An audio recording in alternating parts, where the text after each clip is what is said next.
भक्तों की बैठक में गौ सेवा, गौ सुरक्षा और गौ सम्मान पर चर्चा। सिलचर गौशाला में रविवार को गौ भक्तों की बैठक में गौ सेवा, गौ सुरक्षा और गौ सम्मान के लिए राष्ट्रीय स्तर पर चल रहे अभियान में सहयोग करने का निर्णय लिया गया। उपस्थित गौ सेवकों ने स्पष्ट किया कि यह अभियान किसी संस्था या राजनीतिक दल के तहत नहीं, बल्कि गौ माता के संरक्षण और नंदी बाबा की अध्यक्षता में चलेगा।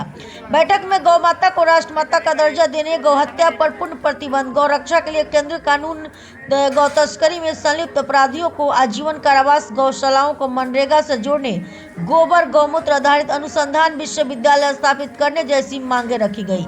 अभियान के तहत जनवरी-मार्च 2026 में देश भर में जन जागरण होगा और 27 अप्रैल को जिला एवं तहसील मुख्यालय पर राष्ट्रपति, प्रधानमंत्री और मुख्यमंत्रियों के नाम ज्ञापन दिए जाएंगे। 27 फरवरी 2027 को 800 जिलों और 5000 तहसीलों के गौभक्त दिल्ली में शांतिपूर्ण संकीर्तन करेंगे, जो 15 अगस्त 2027 तक चलेगा। बैठक में राजेश गुलगुलिया, हनुमान जैन, शांतनु नायक, गिरिजा शंकर अग्रवाल, दिलीप कुमार, किशन लाल राठी, घनश्याम तापड़िया, जयंत पाल और मधु दत्त सहित कई गौ सेवक उपस्थित थे।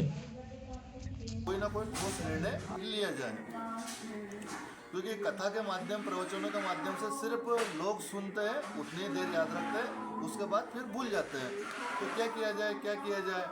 तो संतों का कहना है कि आज गौ माता कुछ रोड पे जो कचरा खा रही है, कुछ गौ माताएं पॉलीथीन खा रही है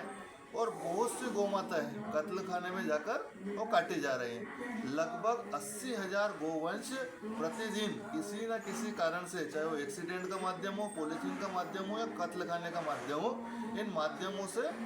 अपने गोलोक को जा रही है। इस पर संतों ने चिंता व्यक्त की है कि अगर गोवंश ऐसे ही धीरे धीरे अगर ऐसे ही किसी न किसी कारण से जाता रहेगा, क्योंकि उम्र होने पर अगर शरीर छोड़ते हैं तो उससे कोई तकलीफ नहीं है, लेकिन किसी न किसी इन कारणों से अगर ऐसा होता है तो ये बहुत तकलीफदायक है। इसके लिए कोई ना कोई निराकरण किया जाए।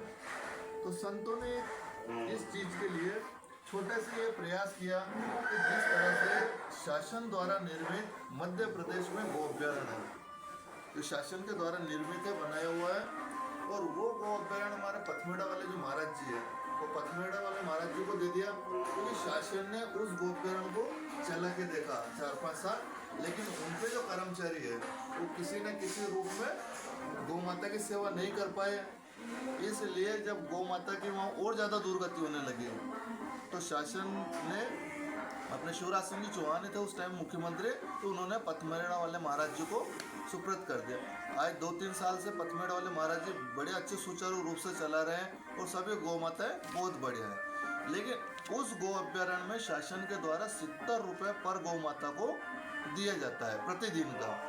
तो संतों का यह कहना है कि जैसे इस गौ अभ्यारण्य में और मध्य प्रदेश और राजस्थान की गौशालाओं में शासन के द्वारा जो राशि दी जाती है, जैसे कुछ राज्यों में और भी दी जाती है, तो जैसे शासन के द्वारा जो ये राशि दी जाती है प्रतिदिन प्रति गौ माता के लिए, तो क्यों ना ये राशि जो 70 रुपये की राशि है, ये पूरे भारत में जितने भी राज्य है उन सभी राज्यों में जो गौ माता रखने चाहते हैं उन सबको ये राशि मिलनी चाहिए।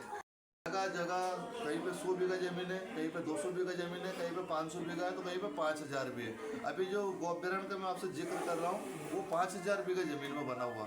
गौ अभ्यारण्य है, जिसमें कुछ जमीन पे तो गौ अभ्यारण्य बना दिया उन्होंने, टीन शेड वगैरह सभी सारी चिकित्सालय वगैरह की सारी व्यवस्था कर दी। तो उस और जो भूमि है उस भूमि को कुछ कृषि कार्य में, कुछ गौ माता के लिए चारा वगैरह में, इनमें उपयोग में वो लेते हैं। तो अगर ऐसे 100, 200, 500 बीघा जहाँ पे भी ये जमीन है, अगर इन पे गौ अभ्यारण्य का निर्माण कर दिया जाए शासन के द्वारा, अगर गौ अभ्यारण्य का निर्माण कर दिया जाए तो जो गौ माताएं रोड पे हैं